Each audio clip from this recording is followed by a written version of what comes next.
بابرکت گھڑیوں کو مزید بابرکت بنانے کے لیے ہم دین کی کچھ باتیں سیکھنے کے لیے یہاں جمع ہو سکے۔ اللہ رب العزت دین عظیم عطا فرمایا اور اس کی بہت ساری نعمتیں عطا فرمائیں، اور اس کے بعد ایک خاص نظام عطا فرمایا، اور وہ نظام یہ تھا کہ کچھ کام کرنے کو کہے اور کچھ کاموں سے منع کیا گیا۔ تو علماء کرام بیان فرماتے ہیں کہ اللہ رب العزت کا جو عطا کرنا ہے وہ بھی نعمتیں ہیں، اور جس چیز سے اللہ رب العزت منع فرماتا ہے یہاں تک کہ سزا بھی دیتا ہے وہ بھی اللہ رب العزت کی طرف سے رحمت ہے۔ تو اللہ رب العزت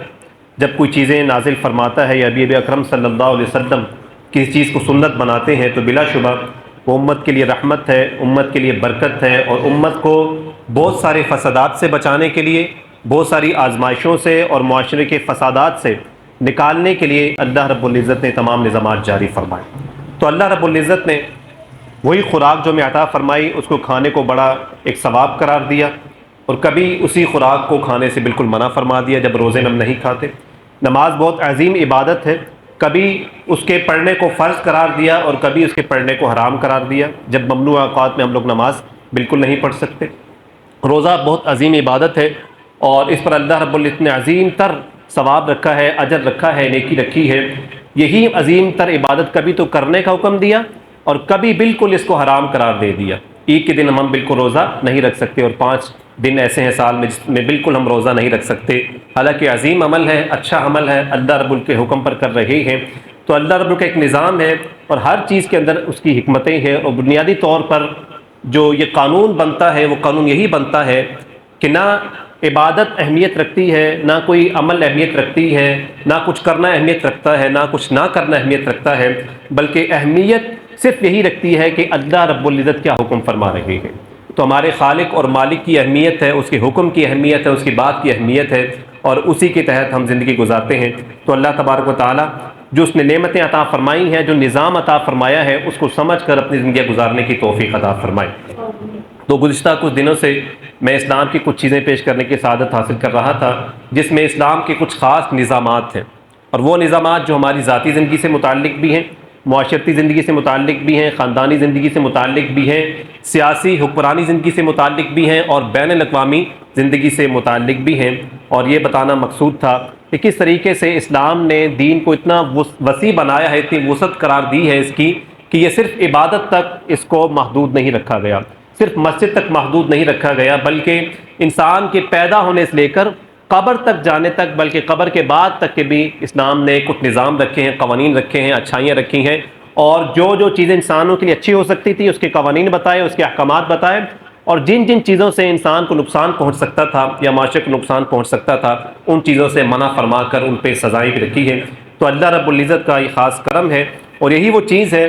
جو اسلام کو بقیہ ادیان سے مکمل فرماتی ہے۔ بقیہ ادیان بھی آئے، یہودیت بھی آئی، عیسائیت بھی آئی اللہ رب العزت کی طرف سے، لیکن اللہ رب العزت نے وہاں پر بھی بڑے عظیم قوانین رکھے، نظامات رکھے، لیکن ان کو نامکمل رکھا، اور اسلام کو ایسے قوانین عطا کیے، ایسی وسعت عطا کی، ایسی جامعیت عطا کی کہ اسلام جو ہے تمام قوانین سے بھی بڑھ گیا اور اس کی منفرد بھی ہو گئی، اور یہ اسلام کی پوری زندگی کے لیے ایک مکمل نمونے کے طور پر ثابت ہو گیا، مکمل قانون کے طور پر ثابت ہو گیا۔ تو آج جو آپ کے سامنے ایک خاص رحمت دین اسلام کی اور اللہ رب العزت کے رسول اکرم صلی اللہ علیہ وسلم کی وہ جو ہمارے سامنے ہے وہ ہے اسلام کا نظام عدالت۔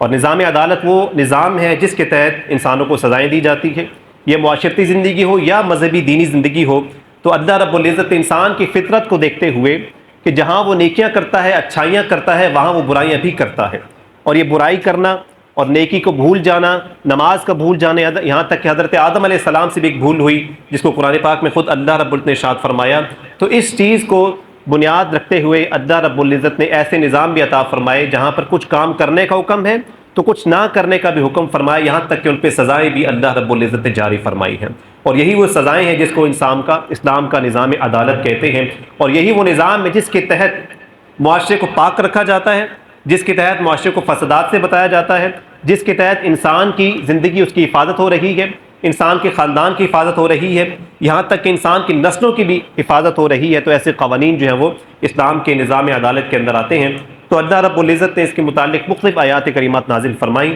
اور اللہ رب العزت فرماتے ہیں اعوذ باللہ من الشیطان الرجیم یا ایھا الذین آمنوا کونوا قوامین للہ شہداء بالقسط، کہ اے ایمان والو اللہ تعالیٰ کے لیے انصاف کے ساتھ ساتھ شہادت دینے والے، گواہی دینے والے کھڑے ہو جاؤ۔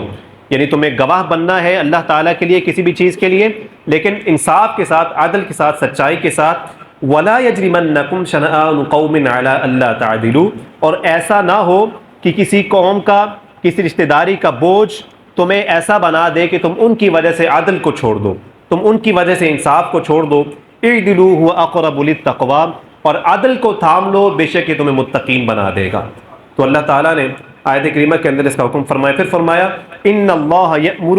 بالعدل والاحسان، کہ اللہ رب العزت تمہیں حکم فرماتا ہے اور تم پر فرض کرتا ہے کہ تمہیں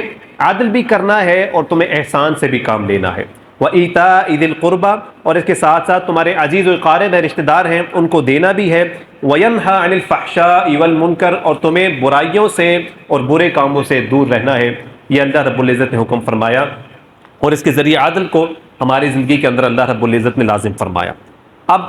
عدل کے نظام کے بعد ہم دیکھتے ہیں کہ اللہ رب العزت نے کس چیز پر عدل کا حکم فرمایا ہے، کس چیز پر سزا کا حکم فرمایا ہے، وہ کون سی چیزیں ہیں۔ اور ان میں سب سے پہلے انسان جرم کا ارتکاب کرتا ہے، اس کے بعد سزا ملتی ہے۔ تو جرم کے بارے میں کچھ چیزیں جو قرآنی آیات سے ملتی ہیں اور آپ صلی اللہ علیہ وسلم کی سنت سے ملتی ہیں، ان میں سے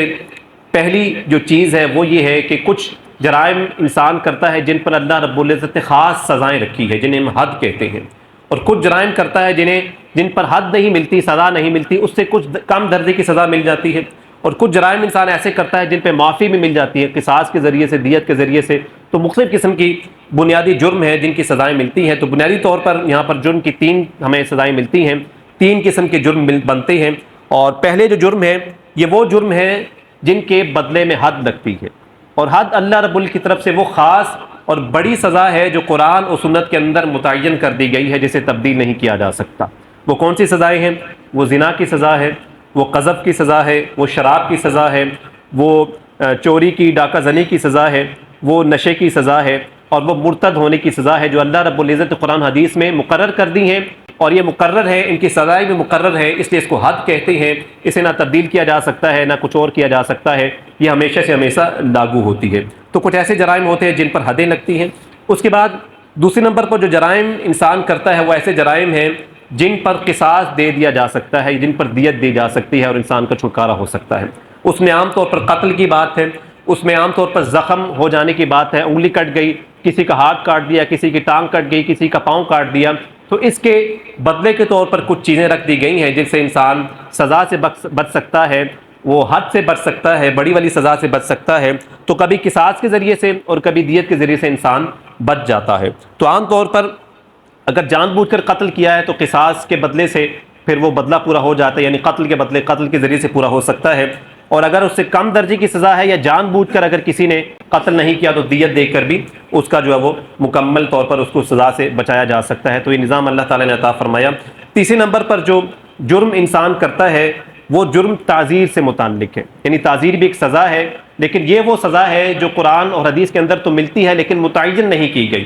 اور یہ وہ سزا ہے جو ہمارے عام طور پر معاشرے کے اندر دی جاتی ہے، عدالتوں کے اندر دی جاتی ہیں، اور اس کو قانون اس کا بنانے کے لیے اور اس کو نافذ کرنے کے لیے جس انسان کا انتخاب کیا گیا ہے اسے ہم قاضی کہتے ہیں، اسے اپنا جج کہتے ہیں۔ جج کو اختیار ہے کہ اس فلاں سزا پر کس طریقے سے سزا دینی ہے، کتنی سزا دینی ہے نہیں دینی۔ تو یہ تعزیر کا بھی ایک حصہ اسلام نے رکھا ہے سزا کے طور پر، اور اس کے اندر جو سب سے کم سزائیں دی جاتی ہیں۔ تو اس طریقے سے تین قسم کے جرم انسان کرتا ہے، اور ہر ایک جرم پر اللہ رب العزت نے سزا کا اور ان سے بچنے کا حکم بھی فرمایا ہے۔